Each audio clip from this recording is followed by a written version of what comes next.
ഗുരുവായൂർനാഥന്റെ തിരുമുൻപിൽ ഞാൻ പരിഭവം പറയുവാൻ ചെന്നു. ഗുരുവായൂർനാഥന്റെ തിരുമുൻപിൽ ഞാൻ പരിഭവം പറയുവാൻ ചെന്നു.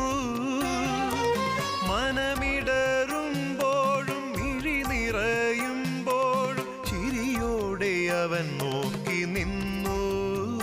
ഞാൻ ചിരകാലവ്യഥയും മറന്നു. ഗുരുവായൂർനാഥന്റെ തിരുമുൻപിൽ ഞാൻ പരിഭവം പറയുവാൻ ചെന്നു.